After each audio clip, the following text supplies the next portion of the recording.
Welcome to KnowledgeNest. I'm your host. This is a place where wisdom takes flight. We all have that inner child within us who's curious about everything. Why is the sky blue? Why do birds fly? Why do we need to learn? Because learning is like a superpower that lets you explore the world around you and understand how things work. And when you understand things, you become wise. And wisdom is the superpower that all of us inner children are seeking. So sit back, open your mind, and get ready to learn. You can learn about anything and everything. Just ask your questions, and we'll find the answers together. This is an open book, a world of knowledge waiting for you to discover it. So spread your wings and fly high, little knowledge seeker, because here in KnowledgeNest we believe that everyone can be wise. The mountain sage sat in his hut, the walls adorned with herbs and symbols of wisdom.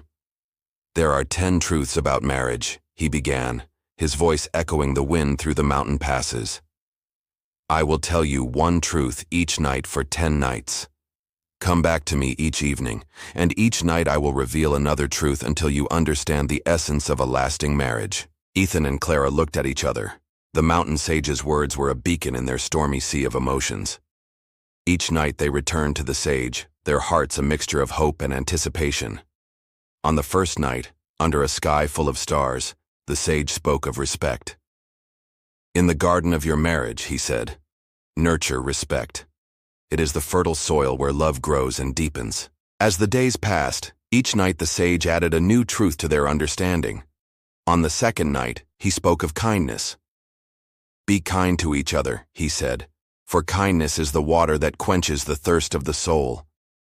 On the third night, it was forgiveness. "Forgiveness is the sunlight," the sage said, "that melts away the frost of anger and resentment." As the nights went by, the young couple absorbed each truth like a thirsty land. On the fourth night, the mountain sage spoke of trust. "Trust is the strong foundation," he said, "on which you must build your lives together." With each passing night, their bond grew stronger. On the fifth night, the sage spoke of communication. "Communicate openly," he advised, "for communication is the bridge that connects two hearts."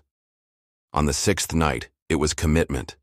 "Commitment is the fence that protects the garden," he said, "from the storms that may come." The seventh night brought with it the truth of companionship. "Be each other's companions," the sage said, "for companionship is the shelter that shields you from life's storms." On the eighth night, he spoke of shared dreams. "Share your dreams," he said, "for dreams are the seeds that grow into the flowers of your future." The ninth night was about quality time. "Give each other quality time," the sage said, "for time is the most precious gift you can share." And finally, on the 10th night, under a sky filled with the soft glow of twilight, the mountain sage spoke of unconditional love. "Love each other unconditionally," he said, "for love is the melody that makes life a beautiful song." With the 10th truth, the mountain sage had completed his lesson. Looking at Ethan and Clara, he saw a deep change in them. Their eyes, once clouded with uncertainty, now shone with the clear light of understanding. He had planted 10 seeds of wisdom in their hearts, and he knew those seeds would grow into a strong, beautiful marriage. As Ethan and Clara walked back to their village hand in hand, they felt the truths of the mountain sage woven into the fabric of their love. Their journey had been long, but the destination, a lifetime of love and companionship, made it all worthwhile. Theirs was a love story that began in the heart of the mountains, guided by the wisdom of the ages. Just like the mountains that stood strong against the passage of time, so too would their marriage, rooted in the 10 timeless truths of a lasting bond. And so the tale of Ethan and Clara reminds us that the secret to a lasting marriage lies in these 10 truths: respect, kindness, forgiveness, trust, communication, commitment, companionship, shared dreams, quality time, and above all, unconditional love. Nurture these truths, and your marriage will be a garden that not only blooms but thrives. It will be a sanctuary where love is the language and life is a celebration. Just as the mountain sage shared these truths with Ethan and Clara, so too should you share this story with all those who seek guidance on their journey of matrimony. For in sharing, the truths become more real, the bonds become stronger, and the love becomes eternal. This is an exclusive story from our channel, KnowledgeNest. Listen up. In a world where everyone is talking about love, what is love? The sage, an elderly woman with eyes that twinkled like stars and held the wisdom of ages, began her tale. Love is not just a feeling, a butterfly in your stomach, a rose in your heart. Love is a decision you renew every day. Feelings rise and fall like waves, but choice is the anchor. Each morning when you wake up, choose your spouse again. Tell them not just with words, but with actions. I choose you today. Ethan and Clara looked at each other, their fingers intertwined. They had heard these words before, but the sage's words carried the weight of ages. Respect is the soil in which love grows. Without respect, even love dries up. Speak to each other as you would to a king or queen. Never insult, never belittle, for words leave scars deeper than swords. The silence that followed was not awkward, but comfortable, filled with the understanding that words once spoken could never be taken back. They were the architect of their love story, and the blueprint was clear. Love was a daily choice, a commitment that didn't depend on the whims of feelings, but on the solid ground of respect and the shared vow to weather life's storms together. As the sun dipped below the horizon, painting the sky in hues of orange and purple, Ethan and Clara found themselves at the balcony, the same place where they had exchanged their vows. In the quiet of the evening, they recounted the day's events, the laughter, the revelations, and the reaffirmation of their bond. "Do you remember the first time we met?" Clara asked, her voice soft as she leaned against Ethan's shoulder. "How could I forget?" Ethan replied, his voice tinged with the amusement. "You tripped over your own feet trying to impress me with a dance." They both laughed, the sound echoing the joy that had filled their hearts since the day they had met. It had been a whirlwind romance, a love that had captured them off guard and swept them off their feet. Now, years later, the intensity had mellowed into a deep, abiding love, a love that was their home, their haven, their everything. But life hadn't always been kind. There were moments when the weight of their responsibilities threatened to pull them apart, when misunderstandings cast shadows on their path. Yet through it all, they had held on to each other, communicating, compromising, and growing together. "We've come a long way, haven't we?" Clara said, her fingers tracing patterns on Ethan's arm. "We have," Ethan agreed, his thumb gently caressing hers. "And we'll keep going, you and I, together." They stood there for a while, lost in the labyrinth of their love, their bodies swaying gently as if dancing to a song only their hearts could hear. As the stars twinkled above them, they whispered their eternal vows, a promise to love, honor, and cherish each other, to laugh together, to cry together, and to face whatever tomorrow brought, hand in hand, heart to heart. The sage drew a line in the sand. "This," he said, "is you. And this is your spouse. The bridge between you is communication. If the bridge breaks, you both stand alone. Speak with honesty, but also listen with patience. Listening is not waiting for your turn. It is giving your heart to understand theirs." A young couple sat on the edge of the fire, their faces illuminated by the dancing flames. They were silent, lost in their own thoughts, each contemplating the day's lesson from the wise old sage. He had spoken to them about the fragility of their bond, how it needed tending like a garden, how it could wither if left untended. The thought of their communication breaking down, leaving them in isolation, was a scary one. But the sage's words echoed in their ears. "Speak with honesty, but also listen with patience. Listening is not waiting for your turn. It is giving your heart to understand theirs." The woman turned to her husband. His face, usually so full of life, was etched with worry. She reached out to touch him, and in that moment, she understood. They had both been so focused on expressing their own feelings, their own needs, that they had forgotten to truly listen to each other. They had stopped trying to understand the world from each other's perspective. She recalled a time when an argument had flared up between them, each of them digging their heels in, refusing to budge. It had been a long, lonely night, ending in tears and silence. How many such nights had they spent? How much of their lives had they wasted in arguments and misunderstandings?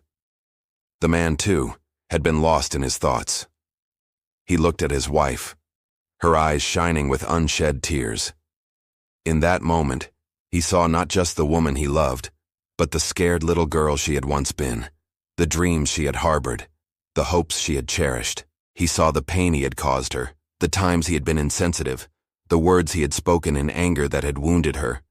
They looked at each other, the years of hurt, of misunderstanding melting away. They saw the need to apologize, to forgive, to start again. The sage had said, every couple will hurt each other. Sometimes in small ways, sometimes in big ones. If you chain your marriage with past mistakes, you will never move forward. Forgive quickly, forgive completely. Forgiveness is not weakness, it is freedom. As the sun rose, painting the sky in hues of gold and red, they made a silent vow to each other. They would try harder to understand each other, to listen, to forgive. They would tend to their garden, nurturing it with love and care, ensuring that the bridge of communication never broke. For they knew now that in each other's arms, they had found not just love, but freedom. The stars shone brightly in the night sky like countless diamonds scattered on black velvet. It was then that the sage, an old man with twinkling eyes and a long white beard, looked at them and said, "Gold, jewels, wealth, none can buy love. The greatest gift you can give your spouse is your time. Eat together, walk together, dream together." A marriage starves not from lack of love, but from lack of attention. The young man and woman sitting next to him, a newly married couple, looked at each other, their faces illuminated by the soft starlight. They had been arguing a lot lately. Small, silly arguments about who was going to do the dishes, or who took longer to get ready. But now, looking into each other's eyes, they saw not just their daily annoyance, but the love that bound them together, the dreams they had shared, the vows they had taken. The sage continued, "A rich man once came to me. He was willing to give half of his fortune to have his wife love him more. I asked him, 'Do you love her?' 'Of course I do,' he said. 'Then why do you want her love?' 'You already have it. She is jealous of my love for you.' I said, 'You are wrong. Go home and give her all of your love. Then if she still does not love you, give her an equal amount of love. And only after that, if there's anything left, come back to me, and I will help you.' So the rich man went home and gave his wife all the love he had. And do you know what happened? His wife, too, loved him more than before. That is how it works. When you give love, you get love in return. But many are too scared to give love, to open their hearts, to be vulnerable. They think love can be bought with money, time, or attention. But this is not true. He looked at the couple again. Storms will come, the sage warned. Financial struggles, sickness, loss. Many couples turn against each other in storms. But the wise turn towards each other. Stand side by side, fight the storm together, and it will make you stronger. They thanked the sage for his wisdom and walked back to their home, hand in hand, their steps lighter, their hearts full. They had realized that their love was their greatest wealth, and that all they needed was to tend to it, water it with attention, care, and understanding. For a love that is not given is a love that is not received. The sage closed his eyes. Intimacy is not only of the body but of the soul. Share your fears, your dreams, your secret wounds. When your hearts are naked before each other, your bodies will follow naturally. True intimacy is vulnerability without fear. He picked up 2 stones and placed them together. If one grows and the other stays behind, the stones will drift apart. Support each other's growth. Learn together, travel together, dream together. Celebrate each other's victories as your own. Carry each other's burdens. When one is cold, let the other's warmth take away the chill. And when one is tired, let the other's strength be their support. Only then will your bond be unbreakable, your love unwavering. A woman in the audience asked, "But how can we learn to be so intimate? We have tried everything, yet our connection remains superficial." The sage opened his eyes, looked at her for a moment and said, "You are like a coin stuck in a slot machine. You keep on giving the same energy and expecting a different result. Why do you think the monkeys kept trying to put the bananas in the wrong basket? Because they had no one to tell them otherwise. They were alone. So they repeated the same mistake over and over again. We are never alone, interrupted a man. We have each other. Then why are we still struggling? The sage smiled. Because you are looking at the relationship from the wrong angle. You see, a relationship is not a place you go to. It's a journey you take. Stop trying to fix something that is meant to be fluid. Let it flow. Just as water changes its form from liquid to ice to vapor and back again, so too must your love. Sometimes it will be deep and flowing like water. At other times it will be like ice, cold and hard. But as long as you keep trying to force it into a shape that it's not supposed to be, you will remain stuck. The man shook his head in disbelief. But what about commitment? We have to make sure that our relationship lasts forever. The sage stood up. You cannot force intimacy any more than you can force love. The only way to deepen your intimacy is to first allow space for it to grow. Give each other the freedom to be yourselves, to make your own choices. Stop trying to change each other. Stop trying to be someone else. Only when you are truly free to be yourself can you allow your love to flow. Once upon a time, a young man and woman went to a renowned sage to seek his advice on how to have a happy and lasting marriage. The sage was known for his wisdom, but even he had a mischievous sense of humor, so instead of giving them a direct answer, he said, I will tell you a story. One day, a husband and wife were sitting together when the wife asked her husband, What would you do if I died? The husband, taken aback by the question, replied, If you died, I would cry at my loss. But I would carry on. Life is short, and I believe in an afterlife. If we are destined to be together, we will be reunited in the next life. But if not, then it was not meant to be. The wife, unsatisfied with his response, pressed him further. Well, what if it was me who died and you outlived me? The husband thought for a moment. In that case, I would live for you. I would love for you. I would live my life in your memory until my own death. The wife, touched by his words, leaned against his shoulder. They sat in silence, lost in thought, each contemplating the mysteries of life and death. After a while, the husband turned to his wife and asked, So, what would you do if I died? The wife, with a smile playing on her lips, replied, I would do exactly what you said. I would cry at my loss, carry on with life, remembering you always, living for you, loving you from beyond the grave. But, she added, there's one thing I would do differently. The husband, intrigued, asked, What would you do differently? The wife, leaning close to him, whispered, I would not ask you what you would do if I died. The husband understood. In that moment, he realized the true essence of their bond. It wasn't about hypotheticals or the afterlife. It was about living fully in the present, cherishing each day they had together, for death could come at any moment. So they should not dwell on it, but rather celebrate life. He embraced his wife, vowing to love and cherish her every day. They lived a long and happy life together, always remembering the day the roles were reversed, and the silent vow they made to each other to live in the present, to love unconditionally, and to honor their bond each and every day. After the young couple heard the story, they understood the importance of showing gratitude and love to their spouse every day. The man turned to his wife and took her hand. You are right, he said. We should appreciate each other more. And every day he made sure to thank her for everything she did, no matter how small it was. He thanked her for the meals she cooked, the clothes she ironed, the smile she gave him in the morning, the patience she showed when he was angry.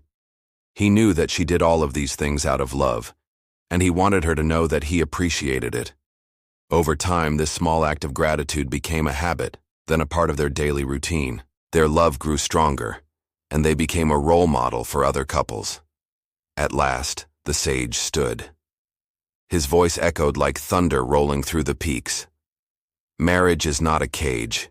It is a pilgrimage. You walk not to reach an end, but to grow together along the path. Treat it as sacred, Protect it fiercely, honor it daily. The world may change, but these truths will never fade. And so Ethan and Clara bowed deeply, tears in their eyes. They felt lighter, stronger, and ready to face the world, together. The mountain sage placed his hands upon their shoulders and whispered, "Remember, marriage is not about finding the right person. It is about becoming the right person. Live these truths, and your love will outlast the mountains." And with that, he dismissed them. Ethan and Clara walked out of the hut, hand in hand, and saw the sun rising over the mountain peaks.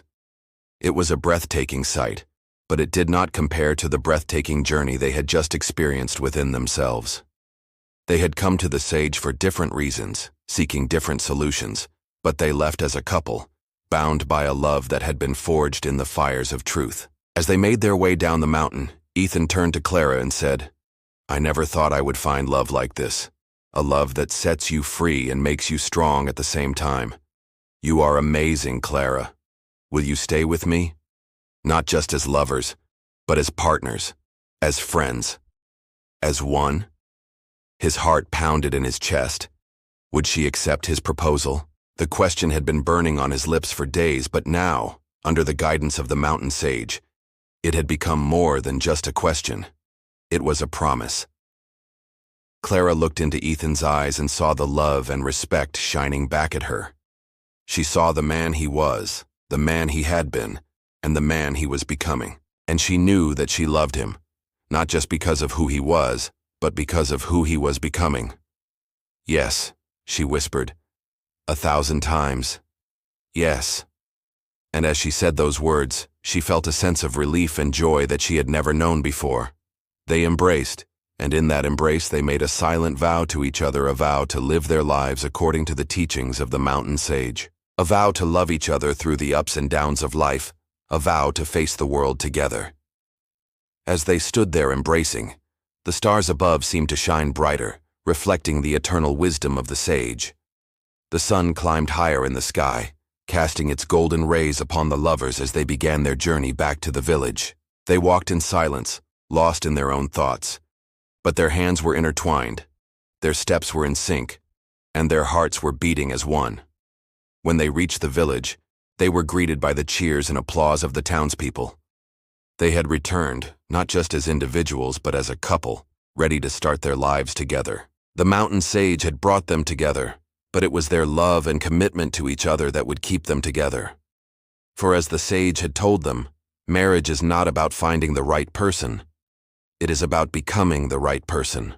Thanks for watching Knowledge Nest. Don't forget to subscribe, like, and share. Stay connected for more life-changing lessons. See you in the next story.